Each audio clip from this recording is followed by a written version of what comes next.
Si me buscas tú a mí, Hay historias que no solo se cuentan, se sienten. Historias que atraviesan generaciones y se convierten en parte de quienes fuimos. Candy. Candy es una de ellas.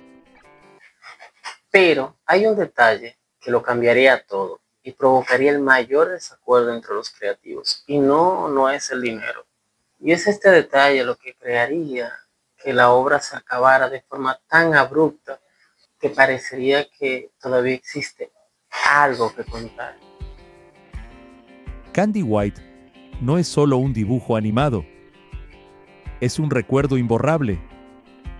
Lloramos con ella. Reímos con ella. Y aprendimos que incluso en la tristeza había esperanza.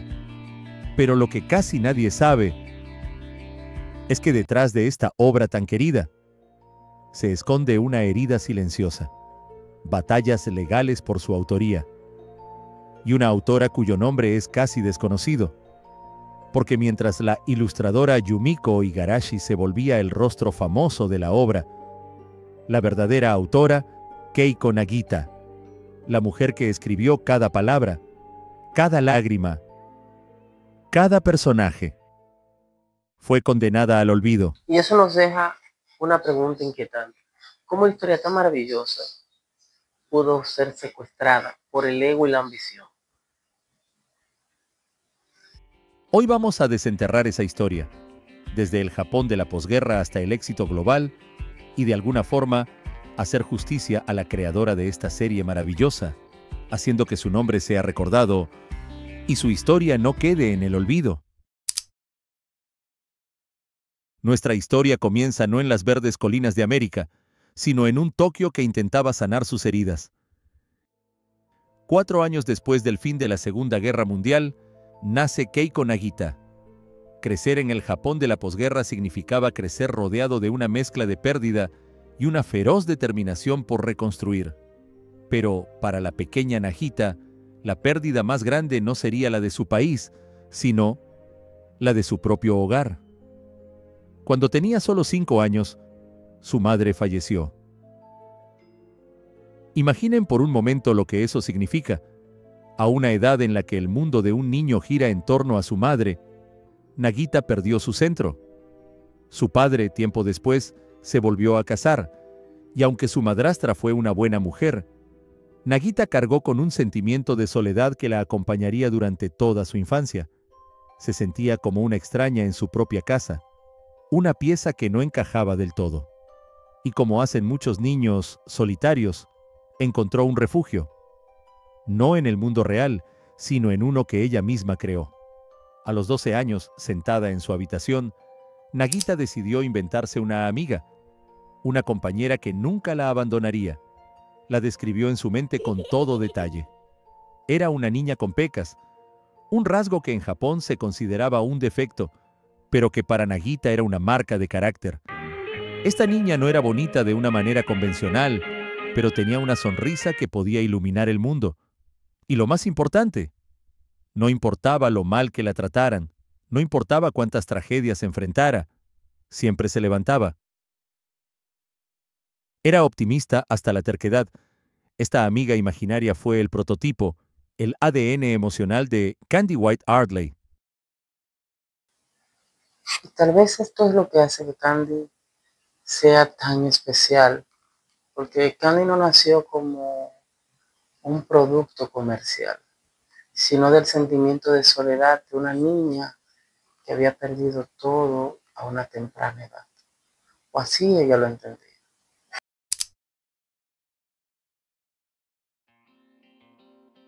Mientras la joven Nagita construía sus mundos interiores, el Japón del exterior se abría con fascinación a la cultura occidental.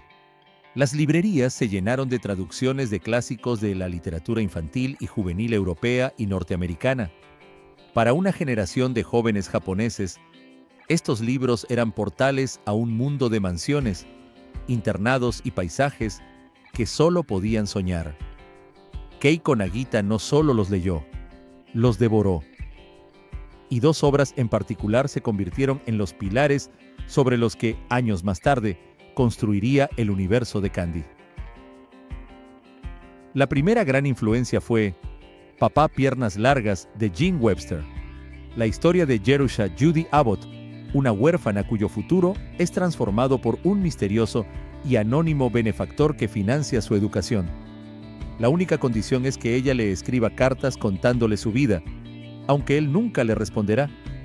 Este es el molde exacto para uno de los misterios más grandes y románticos de Candy Candy. La identidad del príncipe de la colina. Ese joven que Candy conoce de niña y que se convierte en su primer ideal de amor, y la del tío abuelo William, el patriarca invisible de la familia Ardley que la adopta y la protege desde las sombras. La idea de un guardián secreto, una figura paternal y amorosa que lo orquesta todo, viene directamente de aquí. La segunda influencia es Ana de las Tejas Verdes de L. M. Montgomery. Pensemos en las similitudes, son asombrosas. Una huérfana pelirroja, con una imaginación desbordante que es enviada por error a un nuevo hogar. Es brillante pero propensa a los desastres. Se gana el corazón de una familia estricta. Tiene un rival académico que se convierte en su gran amor, muy parecido a Terry este caso. Anna Shirley y Candy White son, en esencia, almas gemelas literarias. Ambas nos enseñan que la imaginación es el mejor antídoto contra la soledad. Nagita no estaba copiando. Candy es un homenaje que te invita a leer estos clásicos. Y al hacerlo sin saberlo, estaba preparando el terreno para un fenómeno mundial que sacudiría la industria del manga por más de 40 años. Llegamos a principios de los años 70. Keiko Nagita ya es una escritora profesional, aunque todavía no es un nombre conocido.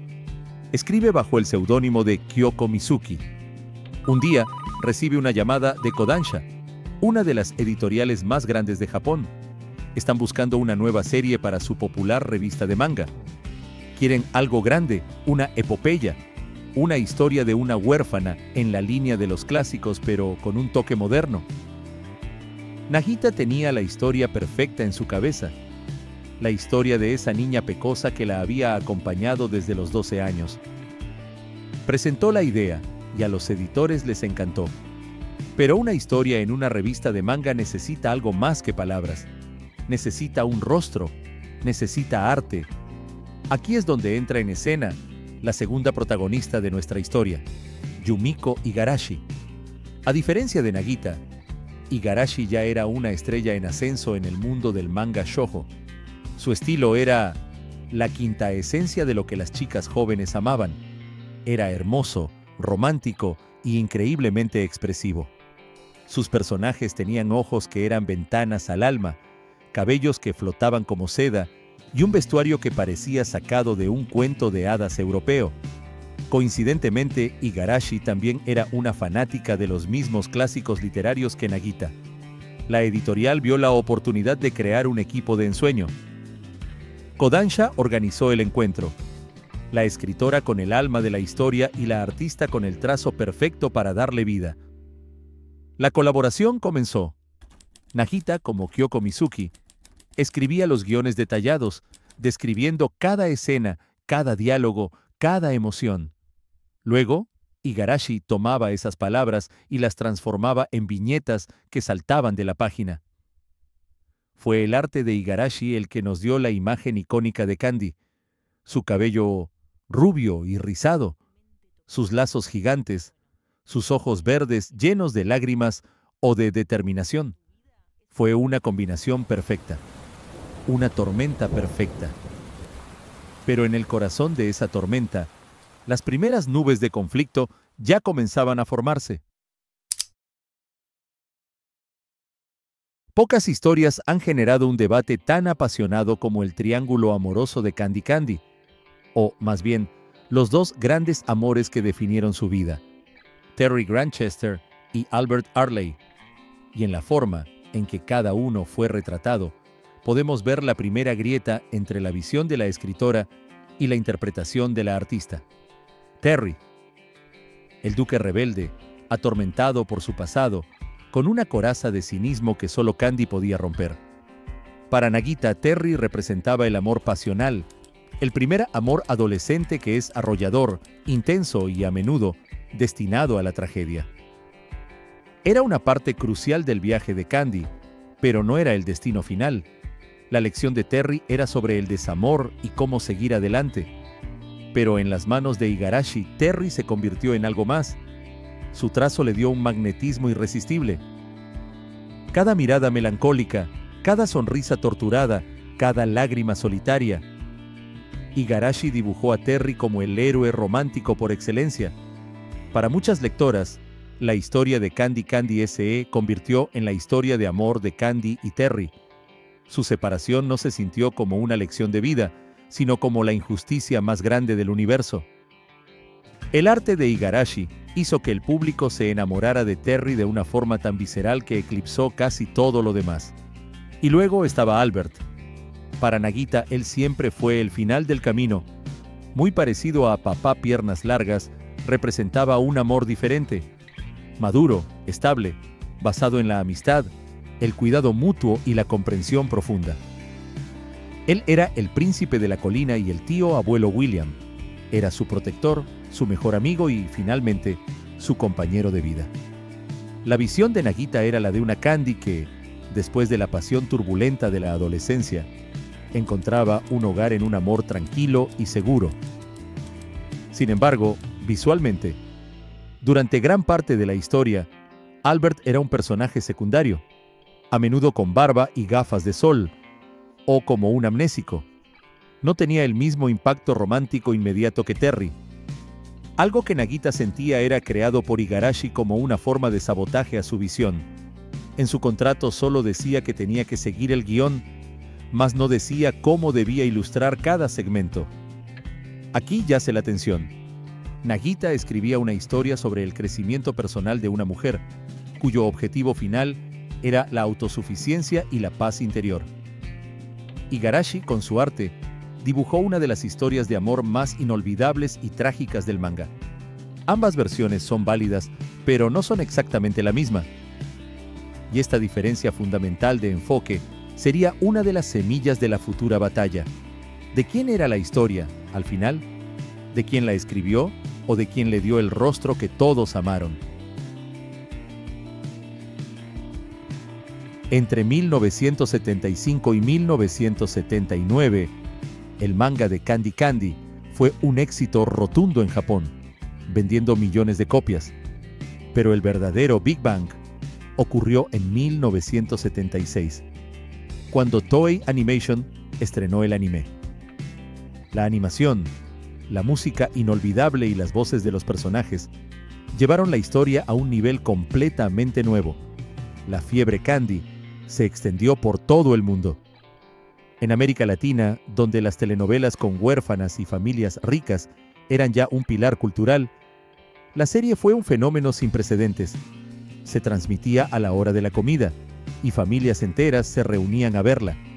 En Italia la llamaron Dolce Candy, y se convirtió en un ícono. En Francia fue una de las primeras series de anime en cautivar a una audiencia masiva. Candy se convirtió en un negocio multimillonario. Y en cada producto, en cada portada, en cada anuncio, había una constante: el arte de Yumiko Igarashi. Su firma estaba en todas partes. Para el público mundial, ella era la creadora de Candy. Su nombre era sinónimo del personaje. Mientras tanto, Keiko Nagita, o Kyoko Mizuki, permanecía en un segundo plano. Era la guionista, la autora, pero su nombre no estaba en las muñecas ni en las camisetas. El desequilibrio de fama era enorme. Una se llevaba los aplausos y el reconocimiento visual, mientras la otra veía cómo la historia de su vida, la amiga que había creado en su solitaria habitación, se convertía en un producto global sobre el que sentía que perdía el control. Esta creciente grieta entre los creativos alcanzó un punto crítico cuando, en 1979, fue Keiko Nagita quien decidió cerrar su historia, dando un final que reafirmaba su visión original, mostrando a Albert como el verdadero príncipe de la colina y dejando de lado el esperado reencuentro con Terry. Yumiko Igarashi nunca estuvo de acuerdo con este final. Sin embargo, ella solamente era la ilustradora de esta historia. No podía extenderlo porque desde el principio no era su historia. A pesar de que la serie culminó en 1979, Yumiko Igarashi siguió aprobando licencias. ¿Qué provocó esto? Que Keiko Nagita reclamara su derecho 10 años después de que se cerrara la historia en 1979. La batalla legal fue larga y agotadora. El argumento central era complejo. ¿Quién es el autor de un personaje de manga? ¿La persona que escribe su historia o la persona que lo dibuja? La Corte Suprema de Japón emitió un veredicto final en 2001 y fue una decisión que, en lugar de resolver el problema, lo selló en un punto muerto. El tribunal dictaminó que Candy Candy era una obra de autoría conjunta. Tanto la historia de Nagita como el arte de Igarashi eran esenciales para la obra. Era un jaque mate para ambas. La creación que había nacido de la necesidad de compañía y que había unido a millones de personas, ahora separaba a sus dos creadoras con un muro legal infranqueable. Para los fans fue una tragedia. La historia que amamos fue sellada. Pero Keiko Nagita podría haberse rendido. Podría haber dejado que su creación más querida se desvaneciera en el limbo legal. Pero no lo hizo. La misma resiliencia que le dio a Candy, la aplicó a su propia vida. Si el problema eran las ilustraciones, entonces contaría la historia sin ellas. Decidió reclamar a su personaje a través del único medio que controlaba por completo, la palabra escrita. En 2010, bajo su nombre real, Keiko Nagita, publicó una versión revisada y definitiva de su historia en formato de novela, titulada Candy Candy Final Story. Este no era solo un libro, era una declaración, un acto de recuperación. La novela está escrita desde la perspectiva de una Candy adulta, que vive en Inglaterra y recuerda su vida. El tono es más maduro, más nostálgico e introspectivo. Nagita pule la narrativa, profundiza en las emociones de los personajes y, lo más importante, escribe el final que siempre tuvo en mente. Es en el epílogo donde Nagita da su golpe maestro. Durante décadas, los fans se habían hecho la misma pregunta. ¿Con quién termina Candy? El anime y el manga dejaron un final ambiguo, como si la historia quedara inconclusa. Décadas después, en Candy Candy Final Story, publicada en 2010, Nagita mueve su última pieza y busca cerrar el círculo. No revela un nombre, pero sí deja huellas, recuerdos y descripciones que los lectores han interpretado como pistas. Candy habla de su vida adulta, de un presente sereno y feliz al lado de Anohito, ese hombre. Lo importante ya no es la identidad de ese personaje, sino que Candy, después de tantas pérdidas, encontró la calma y la plenitud. El amor apasionado de la juventud dio paso al amor profundo de la madurez. Con Final Story, Nagita no solo le entregó a su heroína el desenlace que siempre imaginó, también se lo entregó a sí misma. Un cierre personal, un punto final, era su forma de decir, esta es mi historia, así es como siempre debió contarse. La última parte, La colina del pony, funciona como epílogo, las últimas cartas y reflexiones de Candy, donde recuerda a la señorita Pony, a la hermana Lane, y describe su vida adulta y su hogar. Y aunque nunca sabremos con certeza quién es Anohito, queda claro que el mensaje de Nagita va más allá de un romance. Es la historia de una huérfana que, sin importar lo que la vida le arrebatara, eligió ser feliz.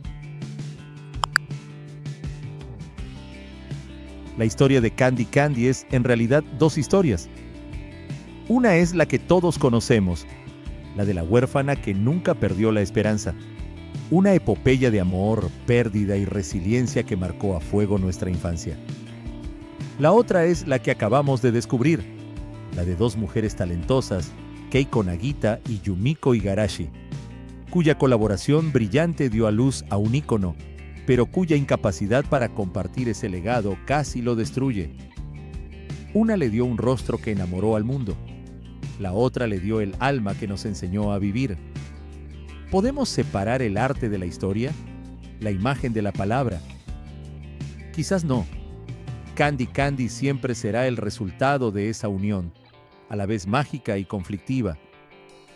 Hoy, gracias a la novela de Nagita, tenemos acceso a la visión pura de su autora. Y aunque es posible que nunca volvamos a ver el anime en nuestras pantallas de la misma manera, la historia de esa niña pecosa y su inquebrantable espíritu sigue viva. Porque al final, el verdadero legado de Candy no está en los tribunales ni en los contratos. Está en la lección que nos dejó a todos, que no importa cuán solitario sea el comienzo, o cuán doloroso sea el camino, siempre, siempre hay un hogar esperándonos al final. Y a veces, ese hogar es uno que construimos nosotros mismos. Pero existe mucha más información respecto a esta lucha de intereses por Candy Candy que yo te las dejo en esta pantalla final, donde vas a encontrar y vas a entender más cómo se desarrolló esa lucha y ese gran escándalo en la industria del shoujo real. Si te gustó este video, te invito a unirte a nuestra comunidad, donde vas a encontrar que las mejores historias a veces no son ficción, sino son peleas y luchas que llevan los autores.